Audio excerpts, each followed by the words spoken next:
Do you believe in fairies? I do. I do.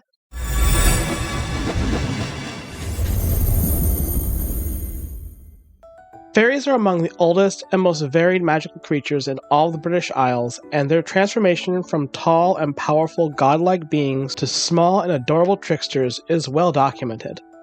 But how did it happen, and what does it all mean? When I say fairy, you probably immediately think of, well, just what's in this picture. Small, winged, sprightly, but that wasn't always the case. For instance, the puka is a type of Scottish fairy that's a shapeshifter and often takes the form of a great black stallion. Banshees are the uneased souls of traditionally women that have met with a terrible fate. The Tuath Dé are potentially the most well-known of all Irish fairies, and even Scottish vampires would be considered a type of fae, the Bavanshi. This is because in this region, fairies or fae are a blanket term for all supernatural creatures from the tallest giant down to the smallest leprechaun. Hey, I'm not a leprechaun! Leprechauns don't even have wings. I do. Look, my wings, they're pretty. Well, no, I'm not exactly finished yet, because... And I've been around way longer than some old leprechaun. Though I'm not sure how much older. But it has to be super duper long, because... Yeah, okay. It has to. Okay, I get it. Just let me get this out first. Well, since you're here and you're all over the mic, do you want to at least introduce yourself? This is your bingo book, after all. Wait, how's it a book if it's on the computer? Don't books have pages and paper? Oh, I'm Kiki, by the way. Yeah, Kiki. Anyway, that's just the term we use. The bingo book has information about all the most important characters in our series. I'm an important character? That's so cool! Are people watching right now? Hello, people! Hello! Hi! Well, since I have you now, let me ask you a few questions. What's your blood type? What? I don't drink blood. I have fruits. Oh, especially raspberries. Oh my god. No, that's not... Oh. Now I'm hungry. Never mind. How about your elemental affinity? I don't know. Most fairies are bound to water, or trees, or the air. Okay, so probably air or water then. What about your birthday? What were you born under? I was born under the branches of an alder tree. Whoa, okay, hold on. That's something interesting I've never talked about.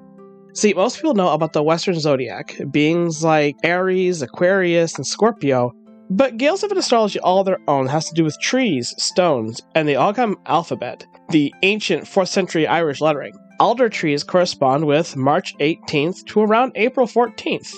Hey Kiki, that means we're both the same star sign, where we were born under the same tree.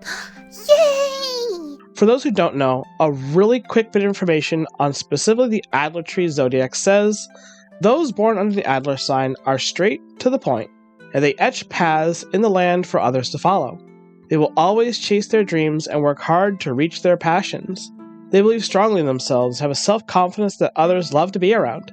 They are energetic and do not tolerate time wasting.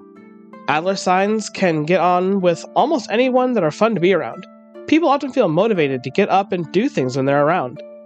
It also says cutting down an Adler tree used to be a punishable offense since fairies that lived there would burn the person's house down in revenge. It was once, and only on accident. Hey, sure, don't worry about it. I can appreciate a little arson now and then, too.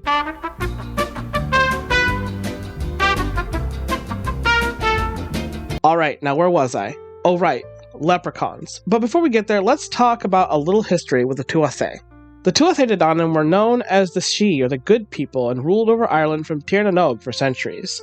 They were the craftsmen, kings, queens, bards, and warriors, and have been depicted many different ways across many different media. Even many characters from the Arthurian myth, like Le Fay, are based on the Tuath Dé. So why do we now hear fairies and think Tinkerbell? It doesn't just have to do with Disney marketing. It also is about a deep historical connection to the shift in culture of the entire island of Ireland. In the Lebor Gabla Erin, the Book of Invasions, there's a story of the defeat of the Tuath Dé at the hands of the Milesians. Who are the Milesians? It might be a bit confusing because the name Milesian has been applied to two completely different sets of people. one of which being the ancient Greeks from the city of Miletus in Iona.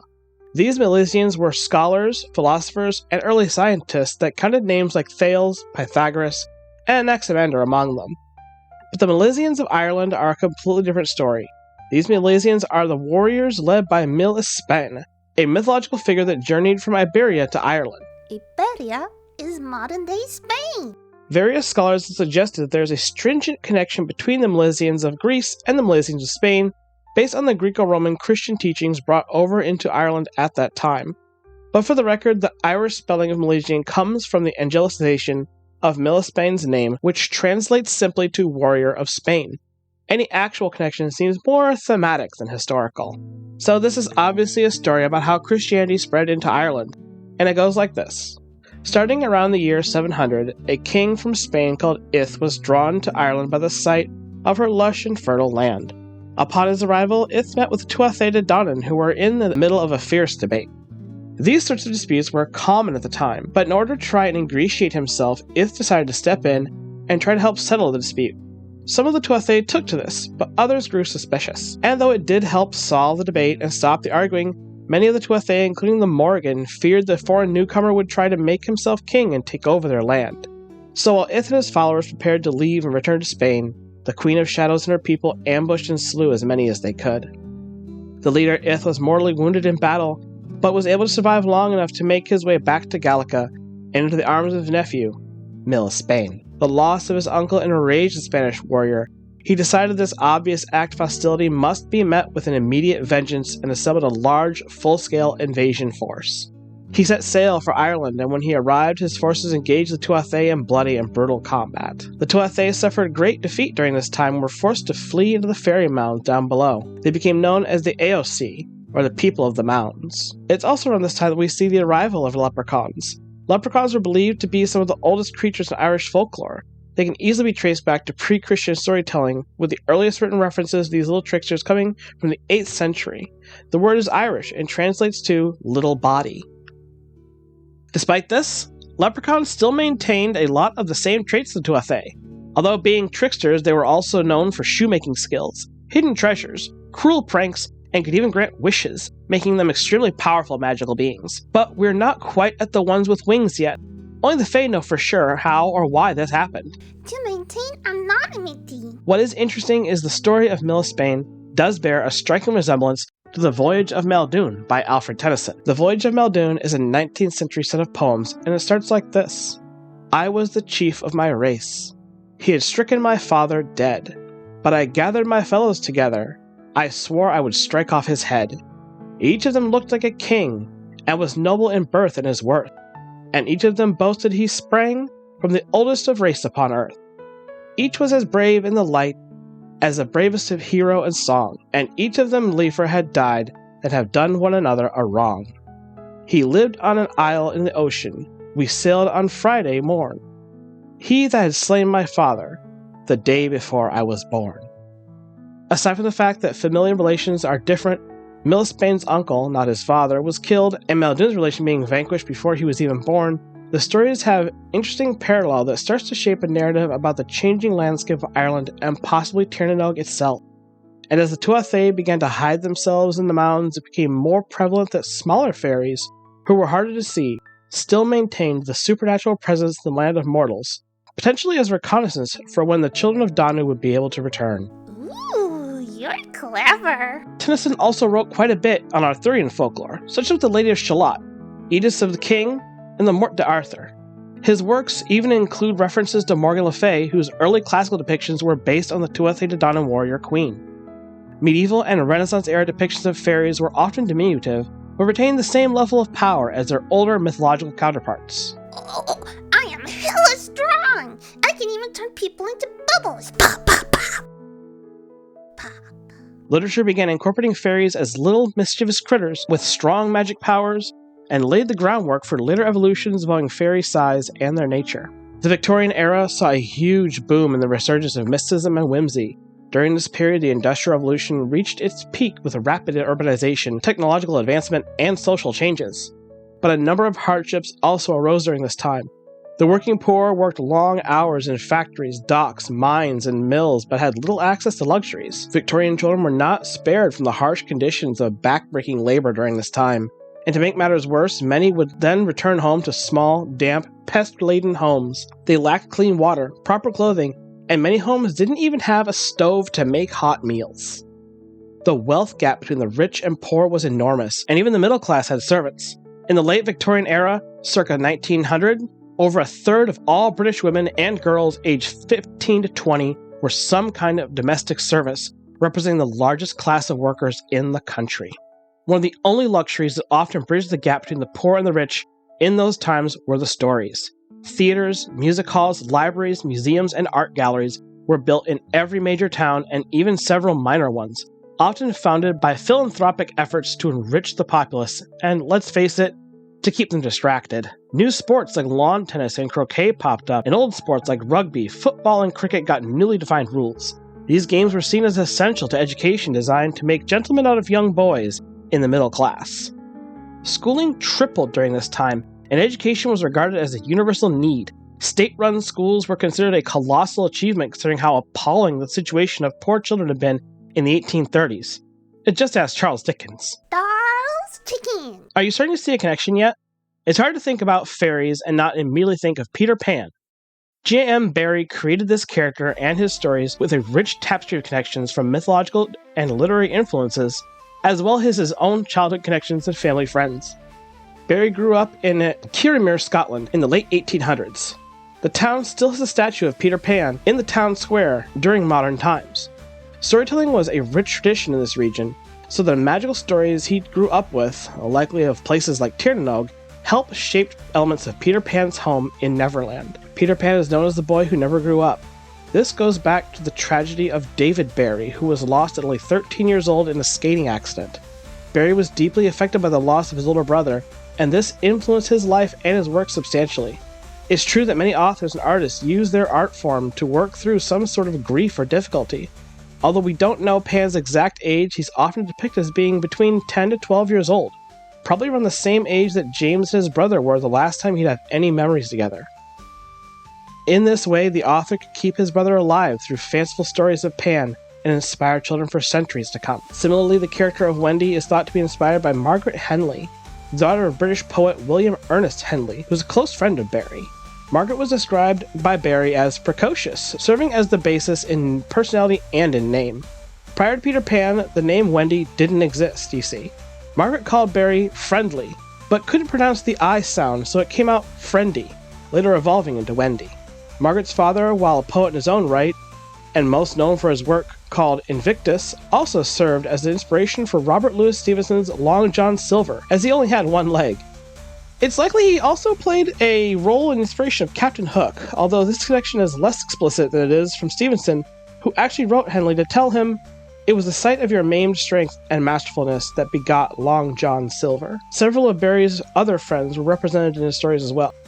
The Llewellyn Davies boys, particularly John and Michael, were the inspirations for Wendy's brothers. Well, what does that have to do with fairies? Childhood during Victorian England was recognized as a distinct and precious phase of life, and the traditional family unit became idealized by young Queen Victoria, her husband Albert, and their 9 children. And so also during this time, many imaginative tales were crafted with the ideal of entertaining children with stories of escapism, youth, and adventure. Stories like Black Beauty, Treasure Island, Alice's Adventures in Wonderland, and of course, J.M. Barrie's Peter Pan. In chapter 17 of Peter Pan, titled When Wendy Grew Up, J.M. Barrie describes his fairies. Quote, "When a baby laughs for the first time, and a new fairy is born, and as there are always new babies, there are always new fairies. They live in nests on the tops of trees, and the mauve ones are boys, and the white ones are girls, and the blue ones are just little sillies who are not quite sure what they are." Hey, Kiki, is that why you're blue? What? I don't know. I'm blue because I'm happy. If I get mad, I turn red and all crazy looking. Wanna see? I'm gonna turn so red now. Yeah, I don't like you when you're red. It's scary. You don't like me? Why not, Agni? Whoa, why are you turning gray now?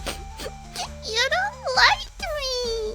That's not what I meant. I mean, I don't like you being angry. You know, who would want one of their friends to be angry? You mean it? Yeah, of course. Okay, then.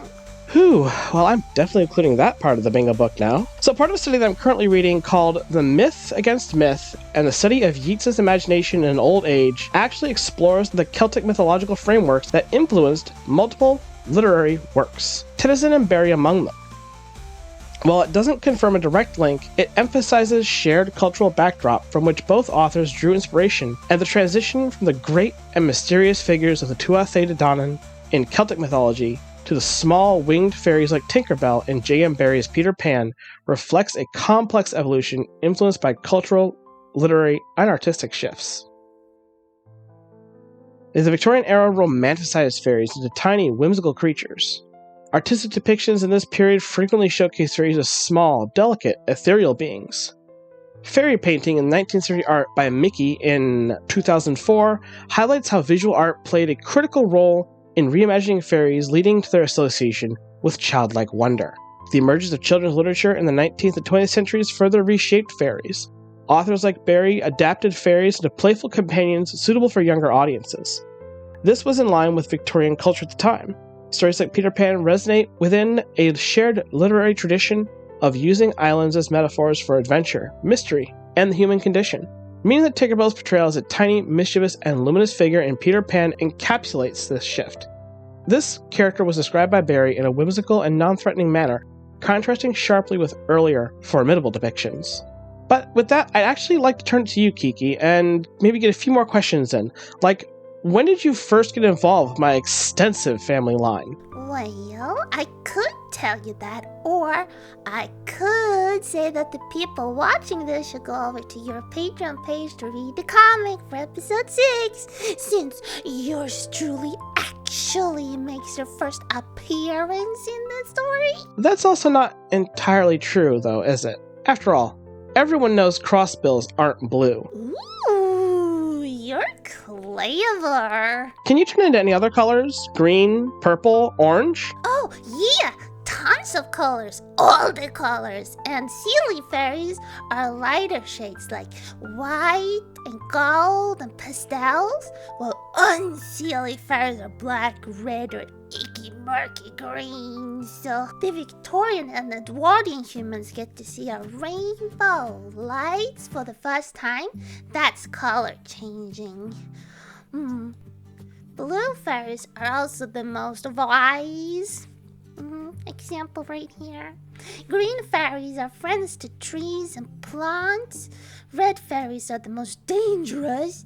And white or gold fairies are the most kind. What about clothes? I've seen you wear dresses and little suits before.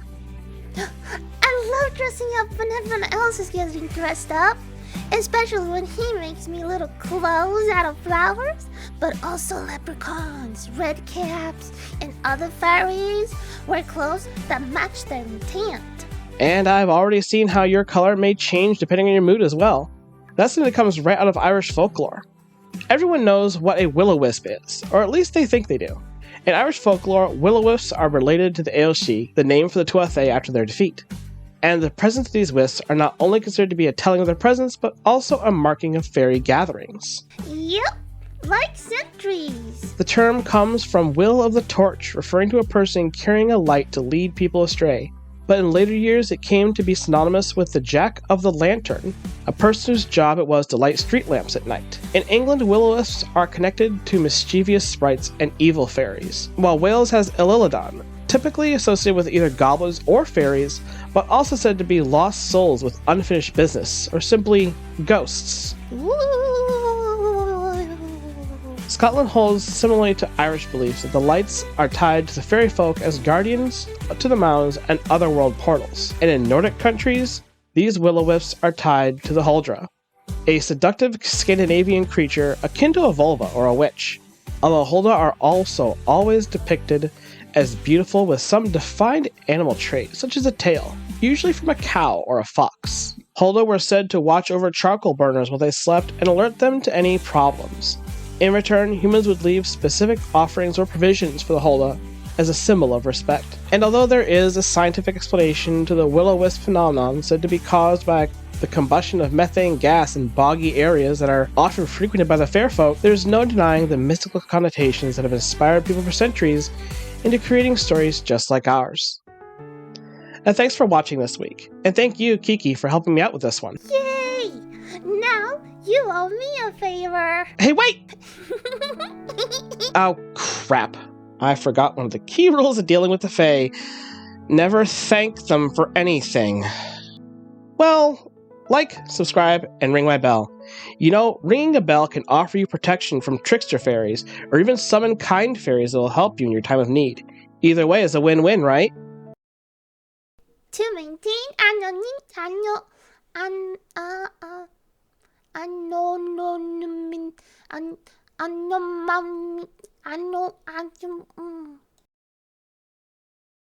Art for this week was by Shalak on Fiverr. I'll put a link to their business down in the description so you can commission a great artwork like this from him personally.